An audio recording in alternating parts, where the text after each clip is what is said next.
Question तो बहुत ही ज़्यादा सही है।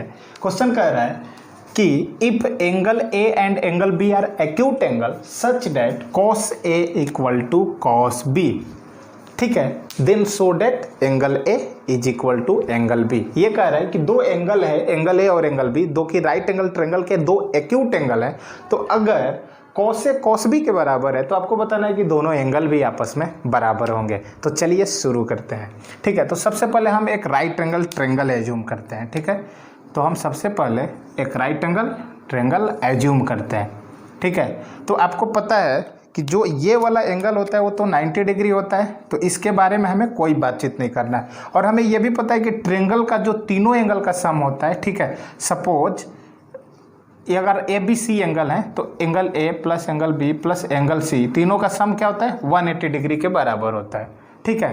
तो ये 90 डिग्री हो गया और बोल रहा है कि एंगल ए और एंगल बी, इस एंगल को हमने मान लिया ए, इस एंगल को मान लिया हम बी और ये एंगल सी है, ठीक है। तो सी यहाँ पर कितना है 90 डिग्री के इक्वल है और ए और बी दोनों एक्यूट एंगल है, ठीक है।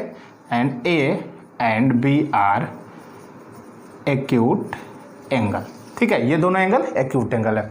तो इसमें दे रखा है कि अगर कॉस ए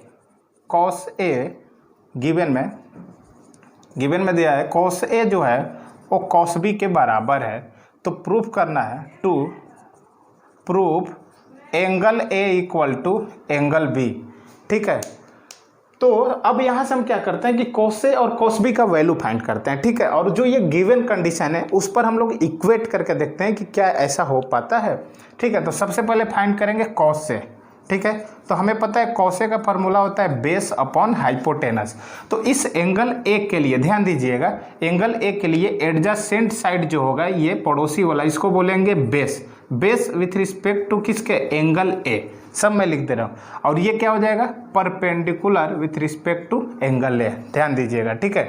तो बेस क्या हो गया आपका AC, बेस हो गया AC, ठीक है। और बेस अपॉन हाइपोटेनस क्या हो जाएगा 90 डिग्री के सामने वाला, तो ये हो जाएगा AB, ठीक है। AC upon AB, cos A का वैल्यू मिल गया, ठीक है। अब हम लोग को फाइंड करना है कॉस बी, तो कॉस बी निकाल लेते हैं। तो कॉस बी बराबर क्या हो जाएगा फिर अगेन बेस अपॉन हाइपोटेनस। लेकिन यहाँ पर ध्यान देंगे तो एंगल बी ये एंगल है, ठीक है। तो अब इस एंगल बी के लिए जो ये होगा ना, ये सामने वाला ये परपेंडिकुलर होगा विथ रिस्पेक्ट टू बी, लेकिन एडजेसेंट साइड जो होगा अब ये बेस हो जाएगा विथ रिस्पेक्ट टू बी। यही बात मैं बता रहा था, ठीक। तो कॉस बी इक्वल टू क्या हो जाएगा, कॉस बी के लिए बेस आपका हो जाएगा कौन सा BC, ठीक है, BC। और हाइपोटेनस कौन हो जाएगा AB, ठीक है। तो कंडीशन क्या है, अब इस इक्वेशन को मान लिए इक्वेशन फर्स्ट और इस इक्वेशन को मान लिए इक्वेशन सेकंड। तो ये कह रहा है कि कॉस ए और कॉस बी दोनों क्या है आपस में बराबर है, तो ये भी डाटा क्या होंगे बराबर होने चाहिए। तो कर लेते हैं AC अपॉन AB बराबर हैं BC अपॉन AB के। तो बताइए AB कट गया, तो AB कट गया तो क्या मिला AC जो है वो BC के बराबर है।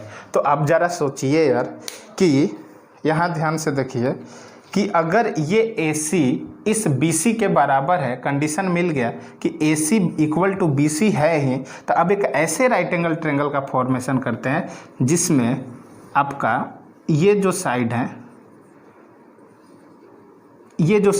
ये आपका हो गया A, ये हो गया B, ये C, ये दोनों बराबर हैं, ठीक है। तो अब इस एंगल को मान लेते हैं थीटा, जरा समझिएगा। तो tan थीटा बराबर क्या हो जाएगा, इस थीटा के लिए ये परपेंडिकुलर हो जाएगा, ये बेस हो जाएगा। तो tan थीटा बराबर हो जाएगा परपेंडिकुलर अपॉन बेस। परपेंडिकुलर क्या है VC और बेस क्या है AC। तो आपको पता है कि BC और AC दोनों सेम है, तो अगर AC को वैल्यू AC का वैल्यू BC पुट कर देते हैं तो ठीक है, ये क्या हो जाएगा तो BC अपॉन BC कट के कितना मिला 1। तो अगर tan थीटा की वैल्यू 1 है तो थीटा कितना मिला 45 डिग्री, ठीक है।